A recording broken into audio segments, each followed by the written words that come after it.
ख़बरूं स्टोरियूं ॾिसण लाइ असांजे यूट्यूब चैनल खे सब्सक्राइब करणु न विसारींदा। जी बिल्कुलु नाज़रीन, असीं मौजूद आहियूं हींअर पेरूमल लॻ फ़क़ीर सुलेमान ख़ासकेली जे हिन बाग़ में।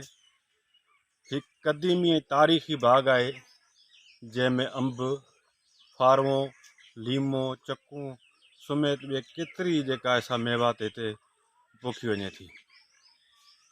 तव्हांखे ॿुधाईंदो हलां त हिन वक़्तु सिंध में ख़ुशूसन सांगड़ ज़िले में जेके आहिनि से मुख़्तलिफ़ वक़्तनि ते कुदरती आफ़तूं जंहिंमें ॿोॾूं ईंदियूं रहियूं, उन्हनि ॿोॾनि सबबि तारीख़ी क़दीमी बाग़ जेके आहिनि उहे मेसारजण लॻा आहिनि।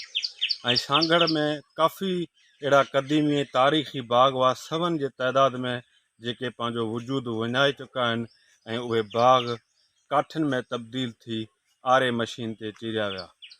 हितां तव्हांखे ॿुधाईंदो हलां त ज़रात खाते सिंध जी बेध्यानी सबबि आबादगारनि खे आगाही न मिलण करे ही बाग़ जेके आहिनि से सिंध मां आहिस्ता आहिस्ता जेके आहिनि से ख़तमु थींदा था वञनि। बाग़ ख़तमु थियण करे जेको आहे सो असीं हितां जा मक़ामी रहवासी जेके आहियूं हिन कुदरती फ्रूट मेवात जंहिंमें अंब जेको आहे सो मुख़्तलिफ़ क़िस्मनि जो थिए थो, जंहिंमें सिंधड़ी आहे, वाङण पाली आहे, लंगड़ो आहे, चोसो आहे, उन खां सवाइ ॿिया केतिरा ई उन जा क़िस्म आहिनि। उन्हनि सभिनी क़िस्मनि खां असीं महरूम थी वेंदासीं जे असांजे बाग़नि जी, असांजे हिन त जेके कुदरत खे फितरी हुसन बख़्शनि था बाग़, धरती खे सूंह बख़्शनि था बाग़, उन्हनि जी जे मालिकी नथी वक़्तु सर त इहे बाग़ जेके आहिनि से पंहिंजो आहिस्ता आहिस्ता वजूदु विञाइण लॻंदा। इन हवाले सां असीं हितां जे बाग़ाइनि सां बि ॻाल्हाईंदासीं। हिते जेके तफ़रीला माण्हू अचनि था, ख़ुशूसन जॾहिं अंबनि जो टाइम थिए थो, अंब ॻुड़ झलनि था, उनखां पोइ अंबड़ियूं झलनि था। हींअर अंबड़ियूं जेके आहिनि से अंबनि जी शिकिल में तयारु थींदियूं वञनि पियूं। कुझु ॾींहंनि में मार्केट में अंब बि अनक़रीब जेको आहे सो अची वेंदो। उन हवाले सां असीं तव्हांजे बाग़ाइनि सां बि ॻाल्हि ॿोल कंदासीं ऐं हिन ख़ूबसूरत बाग़ जा तव्हां सां नज़ारा बि शेयर कंदासीं। असां सां गॾु रहिजो। हर क़िस्म जो आहे, देसी आहे, सिंधड़ी आहे, लंगड़ो आहे, रिंगण पाली आहे, शिरोली आहे, रटोल आहे, हर क़िस्म जो आहे। मिठो रटोल बि आहे, सिंधड़ी बि ॾाढो हिन जो मिठो आहे, लंगड़ो बि ॾाढो मिठो आहे हिन जो। तयारु थियण में हाणे हफ़्तो खण, हफ़्तो 10 ॾींहं देरि आहे हिन में तयारु थियण में, 15 ॾींहं में बिल्कुलु तयारु थी वेंदो। ॾिसो अॻु जे बेटा हाणे जीअं अंब अचे त रेट जी ख़बर पवंदी। हींअर त अंबड़ी आहे, अंबड़ी जो रेट घटि आहे तमामु। जे क़िस्म जा अंब आहिनि, लंगड़ो आहे, देसी आहे, वाङण पाली आहे ऐं सिंधड़ी आहे, फार्मी चवंदा आहिनि जेके उहे आहिनि, कलमी जेके चवंदा आहिनि उहे आहिनि, सुरेली जा 2 टे वण आहिनि। जी हा, हिन कैंसर जो मर्ज़ आहे जेको घणे खां घणो लॻंदो आहे। अच्छा, ऐं ॿियो पाणी जी बि खोट हूंदी आहे, खोट अचो थी वञे, उनजे करे हिनखे मर्ज़ लॻे थो। दवाउनि जी बि ज़रूरत आहे जेको गवर्नमेंट असांखे मुहैया नथी करे।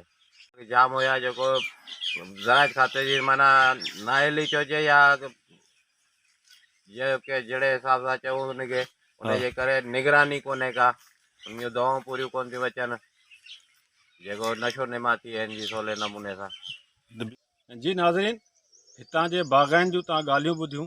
हुननि बाग़ाइनि जो चवणु आहे त जेके आहिनि से सिंध जे जेको ज़रात खातो आहे सिंध जो, जंहिंजो कमु आहे ज़रात खे फ़रोग़ ॾियणु, आबादगारनि खे आगाही ॾियणु, फ़सुलनि बाग़नि उनखां सवाइ ॿियनि हवालनि सां जेके आहिनि से वक़्तनि वक़्त जी आबादगार खे आगाही मिले त आबादगार उन तहत जेके आहिनि से पंहिंजा फ़सुल बि बचाए सघनि मुख़्तलिफ़ मर्दनि खां।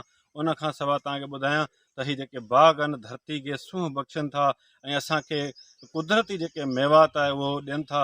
उनखां सवाइ हिन में जेके आहिनि से काफ़ी अहिड़ा माण्हू आहिनि, जॾहिं अंबनि जी सीज़न शुरू थींदी आहे त हज़ारे बेरोज़गार नौजवाननि जे लाइ रोज़गार जो ज़रियो पिणु बणिजनि था।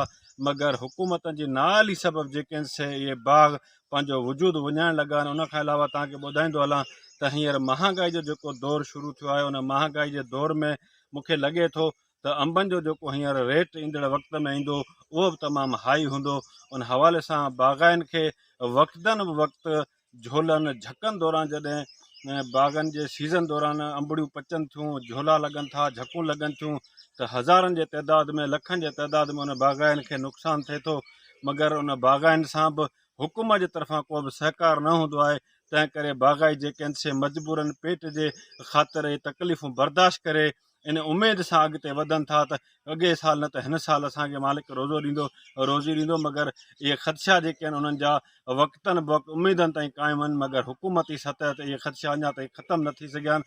असीं हींअर जे हिते बीठा आहियूं, इहो पेरूमल जे भरिसां जेको आहे सो चमनदास पेरवाणी जो कंहिं वक़्त में बाग़ हो, उन खां फिरंदो हींअर जेको आहे सो मक़ामी हींअर ज़मीनदार हिन ज़मीन जो आहे सुलेमान ख़ासकेली, उन जो ही ख़ूबसूरत बाग़ आहे। मुख़्तलिफ़ हिन में अंबनि जा वण आहिनि। उन खां सवाइ हींअर असीं जिते बीठा आहियूं इहो फारवे जो फ़सुलु आहे। फारवे जो फ़सुलु बि जेको आहे सो अनक़रीब तयारु थी वियो आहे, किथे त मार्केट में पहुची चुको आहे, मगर हीउ जेको आहे सो हफ़्ते 10 ॾींहंनि जे अंदरि हितां जे बाग़ाइन जो चवणु आहे त हीउ जेको फ्रूट आहे, कुदरती मेवात आहे, इहो पिणु अंबनि सां गॾोगॾु मार्केट में फार्मा बि अची वेंदा।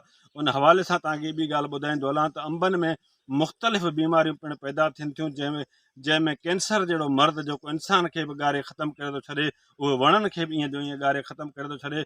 बाग़ाइनि खे ख़दशा आहिनि, ज़मीननि जे मालिक खे ख़दशा आहिनि त हिननि जो स्प्रे न थियण करे हिन बाग़नि खे मर्द लॻनि था। उहे जेके बाग़ या उहे वण आहिनि अंबनि जा, उहे फ्रूट झलण बजाए जेको आहे सो कमज़ोर थींदे थींदे उहे पंहिंजो वजूद विञाइनि था।